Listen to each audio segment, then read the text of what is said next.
தமிழ்நாடு, கேரளா உள்ளிட்ட 5 மாநில சட்டப்பேரவை தேர்தலை ஏப்ரல் மாதம் நடத்தி முடிக்க தேர்தல் ஆணையம் திட்டம். மார்ச் மாதம் மத்தியில் தேர்தல் தேதி அட்டவணை வெளியிடப்படும் என தகவல்.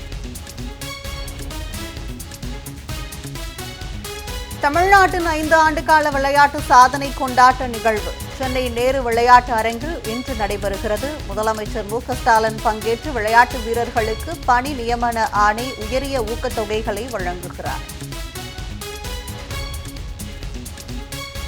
பாஜகவை திருப்திப்படுத்தும் துக்ளக் கமிஷனாக மாறிவிட்டது தேர்தல் ஆணையம். மேற்கு வங்க முதலமைச்சர் மம்தா பானர்ஜி மீண்டும் குற்றச்சாட்டு.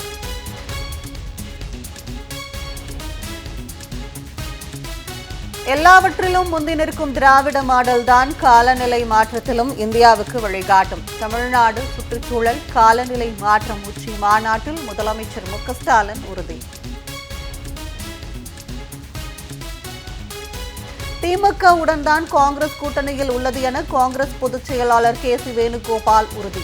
கூட்டணி குறித்து காங்கிரஸ் கட்சியில் யாரும் பொது வெளியில் பேசினால் கடும் நடவடிக்கை.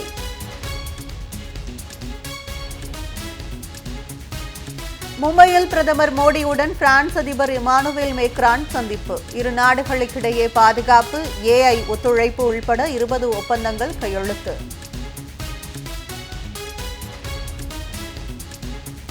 வருகின்ற 22ஆம் தேதி ஞாயிற்றுக்கிழமை கோவையில் மேற்கு மண்டல திமுக இளைஞரணி நிர்வாகிகள் சந்திப்பு மாநாடு. இளைஞரணி செயலாளரும் துணை முதலமைச்சருமான உதயநிதி ஸ்டாலின் தலைமையில் நடைபெறும் என தலைமைக் கழகம் அறிவிப்பு.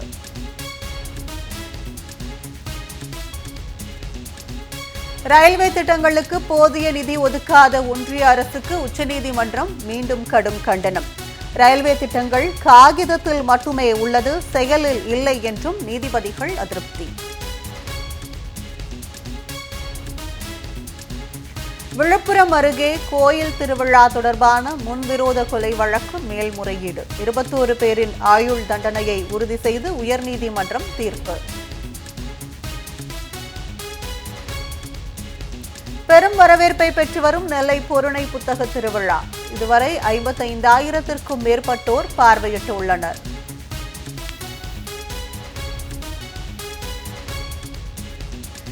அஜித் பவார் மரணம் தொடர்பாக சிபிஐ விசாரணைக்கு உத்தரவிட வேண்டும். மகாராஷ்டிர துணை முதலமைச்சரும் மனைவியுமான சுனேத்ரா பவார் கோரிக்கை.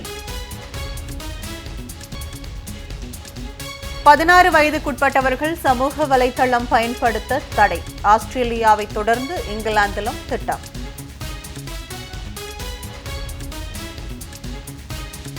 பாரசீக வளைகுடாவில் முகாமிட்டுள்ள அமெரிக்க போர்க்கப்பல்கள். ஹோர்முஸ் ஜலசந்தியில் ஈரானின் கடற்படை தீவிர பயிற்சி.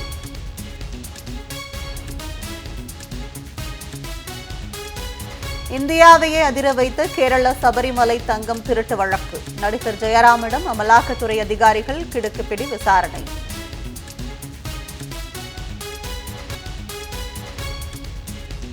ஓவர் உலகக்கோப்பை கிரிக்கெட் தொடர் கடைசி குரூப் சுற்று போட்டியில் இன்று நெதர்லாந்தை எதிர்கொள்கிறது இந்திய அணி.